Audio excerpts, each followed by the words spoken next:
नांदेड. शांत शहराला हादरवून टाकणारी एक विक्राळ घटना. फक्त 7 वर्षांची निरागस चिमुकली आणि तिच्यावर अत्याचार करणारा एक शिक्षक. होय, शिक्षक. ज्याच्या हाती शिक्षण, पण त्यानेच केला विश्वासघाताचा अंधारमय गुन्हा. इंग्रजी माध्यमाच्या शाळेत शिकणाऱ्या या लहान मुलीवर 19 नोव्हेंबर रोजी झालेल्या अत्याचाराचा भयानक प्रकार आज आईसमोर उघड झाला. शाळेत जाण्यास मुलीने नकार दिला. विचारपूस केली तर तिने सांगितलं, सरनी माझ्याशी वाईट केलं.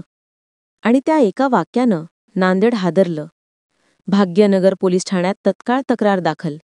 आणि धक्कादायक म्हणजे त्या शिक्षकावर 64(2), 65(2), 351 BNS 468 आणि पॉक्सो अंतर्गत गुन्हा दाखल. पोलिसांनी आरोपी शिक्षकाला अटक केली असून हा खटला फास्ट ट्रॅक कोर्टात चालवण्यासाठी विशेष विनंती केली जाणार असल्याचं उपविभागीय पोलीस अधिकारी रामेश्वर वैजान्य यांनी स्पष्ट केलं आहे. शहर हादरतंय, पालक घाबरलेत. शिक्षणाच्या मंदिरातले असे लाक्षफिक कृत्य थेट समाजमनाला जखम करून जातायत. न्याय मिळेल का? आरोपीला कडक शिक्षा होईल का? आता सगळ्यांची नजर न्यायालयाकडे.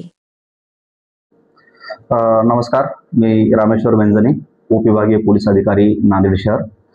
आज दिनांक 20/11/25 रोजी पोलीस स्टेशन भाग्यनगर येथे पीडितेच्या आईने तक्रार दिलेली आहे की त्यांच्या 7 वर्षाच्या मुलीवरती काल दिनांक 19/11/25 रोजी ती शाळेमध्ये असताना एका शिक्षकाने अतिप्रसंग केलेला आहे.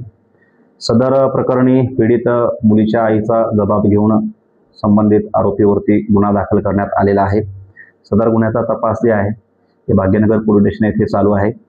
या प्रकरणावरती आपल्या जिल्ह्याचे पोलीस अधीक्षक माननीय श्री अविनाश कुमार सर यांनी सूचना दिलेल्या आहेत की सदरचा जो तपास आहे हा SOP प्रमाणे करण्यात येऊन जे काही सर्व पुरावे आहेत ते तात्काळ पोलिसांतर्फे नोंदवण्यात येतील आणि सदरचा जो गुन्हा आहे यामध्ये जे समाविष्ट आरोपी आहेत त्यांना तुर्तास ताब्यात घेतलेला आहे. आरोपी ताब्यात आहे. अटकेची कारवाई सुरू आहे.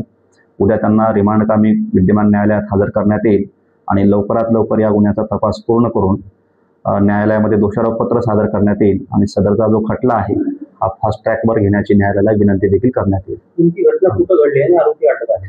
सदरची जी घटना आहे ही ती मुलगी ज्या शाळेमध्ये शिकण्यासाठी जात होती त्या शाळेमध्ये घडलेली आहे आणि यामध्ये जो आरोपी आहे त्याला आम्ही तात्काळ ताब्यात घेतलेला आहे.